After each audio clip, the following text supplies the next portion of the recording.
What happens after death, मोक्ष क्या होता है, जानिए इतिहास, लॉजिक और क्वांटम फिजिक्स के नज़रिए से। स्वागत है दोस्तों आपका एक बार फिर से चैनल साइंस एंड स्पिरिचुअलिटी में। दोस्तों, कई बार हमको बताया जाता है किस्से कहानियों में कि लिबरेशन या मोक्ष हर इंसान का लक्ष्य होता है। कुछ लोग इससे डरते हैं तो कुछ लोग इस बारे में ठीक से जानना नहीं चाहते या उन्हें लगता है कि बेफिजूली है। बाकी की कसर हमारे देश के आध्यात्मिक गुरु पूरी कर देते हैं।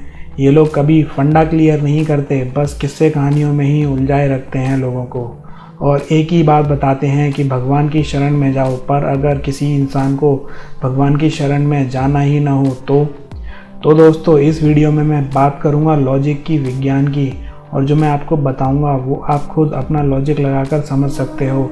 मैं 3 उदाहरण इतिहास से उठाऊँगा। एक उदाहरण है जब भगवान राम ने इस दुनिया को छोड़ा था, तब कई सारे अयोध्यावासी भी उनके साथ जाने लगे थे और इस बारे में रामायण में चौपाइयाँ भी आपको मिल जाएंगी। इसमें बताया गया है कि भगवान राम के साथ अयोध्यावासी सशरीर दिव्य धाम गए थे।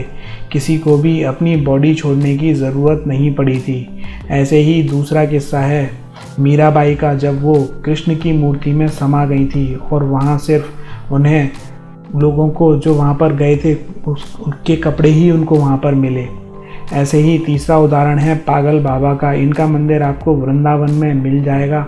ये भगवान कृष्ण के बहुत बड़े भक्त हुआ करते थे और अपने जीवन के अंत समय में ये भगवान कृष्ण की मूर्ति में समा गए थे। उनके बारे में यही मान्यता है कि वो भगवान की मूर्ति में जब समाये थे तो उनके पीछे वहाँ सिर्फ कपड़े रह गए थे।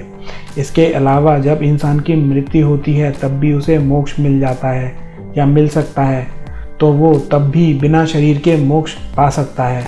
इन सभी उदाहरणों से एक चीज़ तो साबित होती है कि मोक्ष ऐसी सिचुएशन है या ऐसी कंडीशन है जहाँ शरीर का ना होना कंपलसरी नहीं है, बल्कि वैष्णव सिद्धांत तो ये कहता है कि मोक्ष के बाद भी जीवन है। तो दोस्तों, मोक्ष कोई हवा नहीं है और इसको लेकर लोग जो बातें करते हैं, जिस तरीके की बातें करते हैं वो गलत है। लोग कहते हैं कि मोक्ष के बाद आत्मा परमात्मा में विलीन हो जाती है।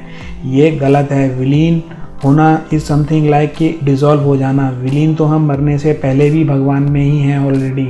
और भगवत गीता के अनुसार आत्मा को किसी चीज़ में घोला या विलीन नहीं किया जा सकता। उसकी अपनी एग्जिस्टेंस होती है मरने से पहले भी और मरने के बाद भी।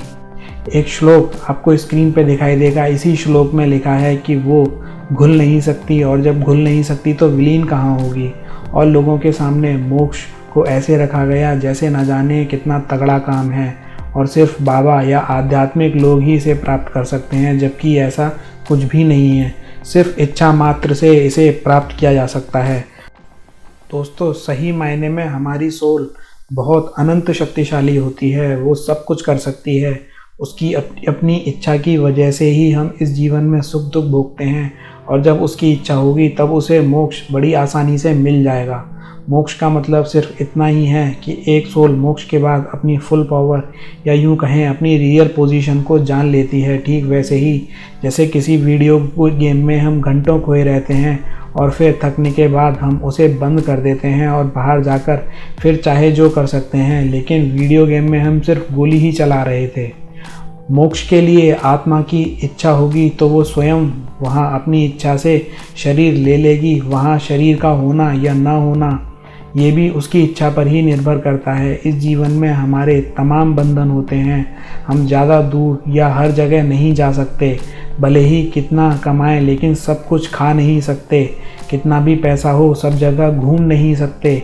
एक बार में सिर्फ एक ही जगह देख सकते हैं, अपने पीछे नहीं देख सकते। एक बार में एक या कुछ बातें ही सोच सकते हैं। ऐसी तमाम लिमिटेशन हमारे जीवन में होती हैं, जबकि एक आत्मा की, एक सोल की या कोई लिमिट नहीं होती। जब वो इन सभी बंधनों से मुक्त होती है तो उसे मोक्ष कहते हैं, जहाँ उसे कुछ करने की ज़रूरत नहीं, जहाँ सब कुछ एक साथ हो रहा होता है और वो अपनी रियल पोजीशन को लगातार एंजॉय कर रही होती है। और ये बात मैं आपको हवाई नहीं बता रहा हूँ कुछ भी। ये बातें आपको क्वांटम फिजिक्स के लॉजिक से बता रहा हूँ। एक वैज्ञानिक थे ह्यू एवरेट 3, ये क्वांटम फिजिक्स के शुरुआती वैज्ञानिकों में से एक वैज्ञानिक थे।